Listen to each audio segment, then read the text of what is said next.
இந்த அன்பை போல வேறேது வார்த்தைகள் எல்லாம் போதாது.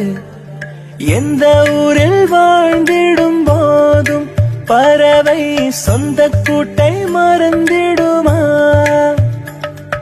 எங்கு சென்று பூத்திடும் போதும் மலரை